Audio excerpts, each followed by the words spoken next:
Tonight on the MTN News, budget trouble? Every other local government follows that state statutory limitation. Ours is more restrictive than that. A legislative action giving Montanans some property tax relief could lead to cuts for the city of Billings. Also, a fiery crash outside Yellowstone leaves 7 people dead. And I've always wanted a blockbuster-themed room. how one Billings business is hitting the rewind button and going retro. The MTN News starts right now. From Montana's news leader, this is the MTN 530 News. Good evening and thanks for joining us on your Friday. I'm Russ Riesinger. Tonight, the city of Billings is facing a possible money problem, all because of 2 bills passed this session in the state legislature.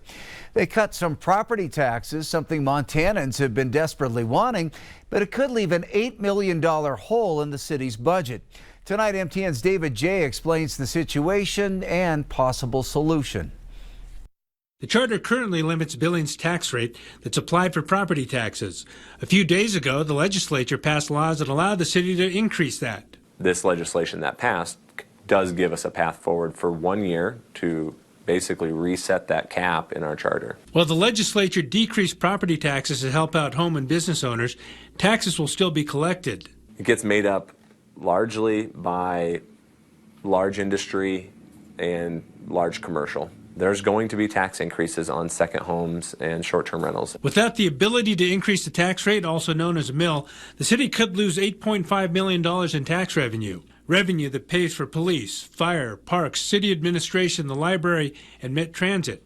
According to City Finance Director Andy Zeller, that could potentially mean the loss of around 70 jobs. The problem is the city charter and the state law don't line up, meaning the city council, which meets Monday, will have to decide what to do. We have a charter that says you can levy this tax rate and nothing else, but the state says you will levy something more than that tax rate. That's really what the issue is. Billings and Sunburst are the only 2 cities whose charters present this challenge. It's not known at this time what will be best for Billings, and it may have to be decided in the courts. A court gets to decide that. A charter is a contract instrument that says the mills are fixed. The Constitution says the state never cedes its right to be able to address this. Representative Lou Jones, House Appropriations Chair, says the legislature amended the bills to take care of Billings if the laws are challenged. There would be a 4-year hold harmless. Obviously there's going to be 2 legislatures sit over that 4-year period. Plus Billings, the state would backfill whatever amount was lost while we determine how to do it different, do it better. The options: follow the state law, stay with the city charter, or have a vote for a mill levy. How quickly do you think the city council needs to make a decision on this? We need direction from a majority of them Monday night. In Billings, David Jay, MTN News. President Trump unveiled his budget for next year, which would make many DOGE spending cuts permanent. The White House proposal would cut $163 billion in non-defense discretionary spending. That's a 22% cut from current levels. Many federal agencies would lose more than 1/3 of their budgets, with the largest hits to programs focused on healthcare, education, and clean energy.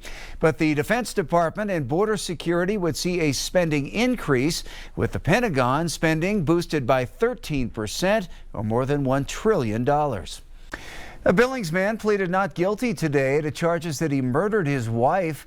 44-year-old Jesse John Strax is accused of deliberate homicide.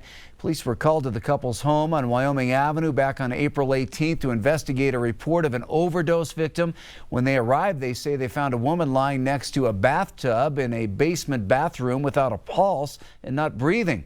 She was rushed to a hospital and placed on life support, but died several days later. Authorities now believe the woman was attacked and murdered by her husband and say they were able to obtain home security video that shows the moments leading up to that attack. And a horrific start to the summer tourism season as a tour van collides with a truck, killing 7 people outside Yellowstone National Park. The fiery collision happened just before 7:15 last night on U.S. Highway 20 near Henry's Lake in Idaho. That's roughly about 16 miles from West Yellowstone. 6 of the 14 people in the tour van died, as did the driver of a pickup truck. The 8 others involved were all injured and rushed to area hospitals. At this point, no names, ages, or hometowns have been released as Idaho State Police investigate exactly what happened. The crash shut down that highway for more than 7 hours, but it is back open again. A wildland firefighting pilot killed in the line of duty last summer in Montana will be honored this weekend at the National Fallen Firefighter Memorial. 45-year-old Juliana Turchetti's single-engine air tanker crashed into Hauser Lake back on July 10th last year while battling the Horse Gulch fire near Helena. Turchetti, who was born in Brazil, was flying for a company out of Idaho at the time.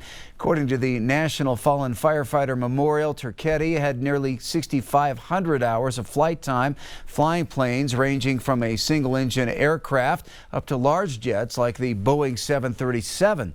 The memorial ceremony is Sunday in Emmitsburg, Maryland. And a Miles City firefighter will also be honored during that same ceremony. John Reisler suffered a heart attack last year while on the job. This is video of his colleagues escorting his body to the funeral home in Billings last October. The 59-year-old was the assistant fire management officer for the DNRC Eastern Land Office. He was also a volunteer for the Custer County Rural Fire Department. Let's turn to the weather now on this Friday. Taking a look outside at the Magic City, we could see some of the warmest temperatures so far this year over the weekend. Here's meteorologist Jason Stiff with a first look at the forecast. Jason?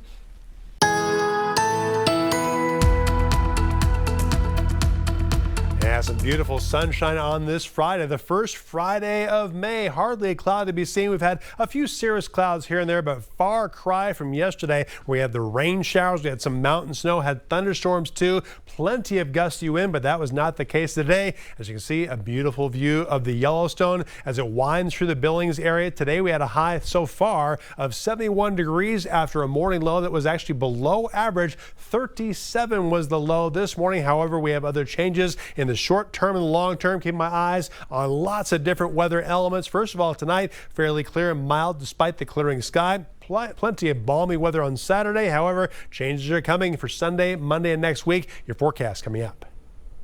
With the beautiful weather, it's a perfect weekend to get outside, maybe get a good head start on the gardening. And as our Haley Monaco found out, Riverstone Health is offering free soil testing for lead tomorrow. It's a therapeutic summer activity, planting a garden. Because it's just so nice to reach your hand in the cool dirt, in the earth. But it's the unknowns in the soil that could be a concern. That's a really important thing to do, is to check for lead. And that's exactly what Riverstone Health will be doing. We can test for lead, and then based on the results, we can give them some education and some guidance as to what it might look like going forward. On Saturday, May 3rd, from 9 to 2 at Ganans in the Heights, anyone can bring up to 5 quart-sized clear plastic bags of dry, debris-free soil. It's free, and it's good to know. I mean, you know, it's great to have a grasp and a handle on what's in your backyard, what you might be gardening in, what your kids are playing in. If you're gardening in that soil, that would be an issue. Little testing has been done in Yellowstone County for lead, and Riverstone Health, along with the health department, are teaming up to discover what's in our soil. Making sure there's not lead in our environment for babies and little ones is so important. In Billings, Haley Monaco, MTN News. In a world dominated by streaming, one Billings business is pressing rewind. A new retro-themed room is turning nostalgia into a shopping experience, complete with VHS tapes, DVDs, and even laser discs. MTN's Marcus Gakova takes us back to this tribute to the video rental era, reimagined for today's collectors. Well, we stream, we swipe, we binge, but one Billings business is bringing back the old yellow and blue of the bygone era. Everyone has an address on Memory Lane. You got Karate Kid, Three Amigos, I grew up on that. El Guapo is my man. Anything Robin Williams makes, I'm all about. And for Sean Osborne, that lane runs straight down to the video rental store that once busted the block.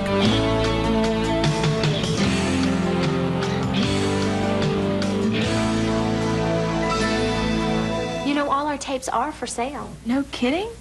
That's great, I'll take it. To walk in here, it's an instant 1992, early 2000s. the sound of that is just, that's nostalgia.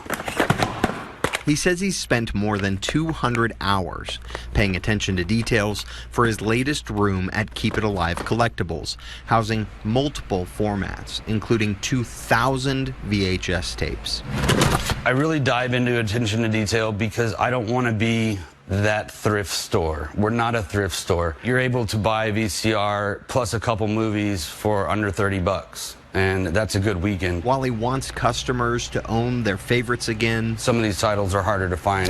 They're not on Amazon Prime, they're not on Netflix or anything like that. He's really in the business of helping people find something else. That feeling they thought was lost. They're buying it because my dad loved this movie. They're buying it because my little brother and I used to watch this, and my parents didn't know about it. See, it's less about the tape and more about what it can rewind. When I stand back and watch people with their reactions, that's exactly why I'm in this business. Be a kid again, be a teenager. Show your kids what you used to do on the weekends and stuff like that, you know? Marcus Kakova, MTN News.